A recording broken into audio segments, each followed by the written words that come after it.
So we just got done over the weekend, my dad and my uncle and I. Mostly my dad and my uncle. They ended up calling me over, said, "Oh, we need you for a minute," and then it ended up being like 3 hours to help them out. But we ended up fixing the edge of the roof there. That's called a fascia board, and underneath is a soffit. We're able to save the soffit and just kind of nail it back up. It's all cracked, but we'll just clean it up and putty it, caulk it, whatnot, make it work. And the fascia board, we changed that out. It almost looks like a 1x4, but it's actually a little bigger. It's a no, you had to use a 1x6 and cut it down on a table saw with a little bit of an angle going like that.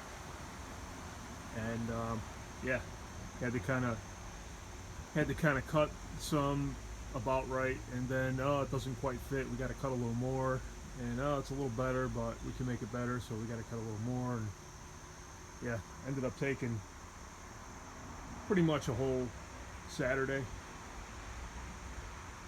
Not too bad. We put big nails into the fascia board and finish nails into the soffit from the fascia board, or big nails into the fascia board into the stud, and smaller nails, finish nails into the fascia, into the soffit board on the bottom. And yeah, the roof is getting redone, so that piece of flashing up there and the roof, that doesn't matter. We had to kind of bend that out of the way in some cases to get the board off and to put nails in and work on it. That's gonna have to get all redone. And we gotta paint it.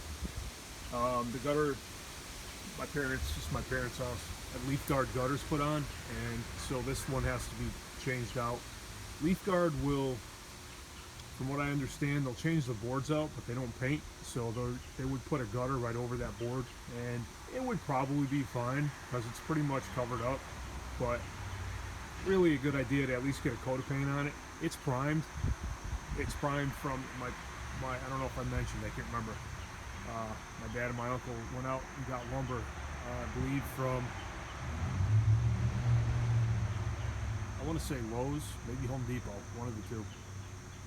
Or no, they went there, then they ended up at Forestville Lumber, a lumber yard, local lumber yard. Yeah, it's pre-primed. It's really all you technically really need. You want to have a coat on it, unless maybe it were cedar, but just regular non-pressure treated pine, you really want to have it sealed up a little bit.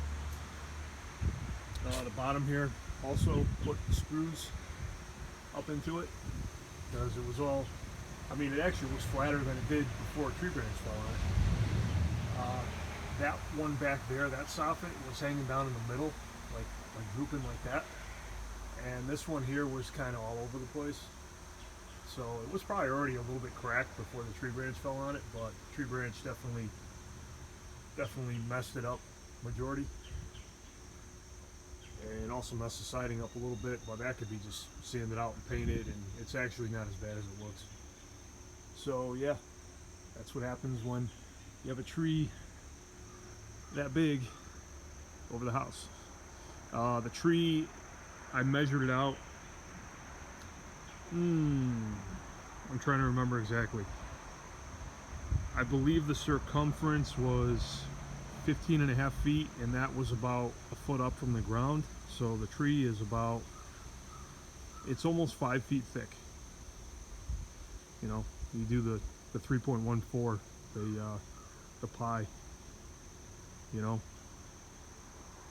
So a little bit under 5 feet times, or 15.5 divided by 3.14. There you go. Had to do the shed board over there too. Same basic thing. You can see the white board right there that's got primer on it. So yeah,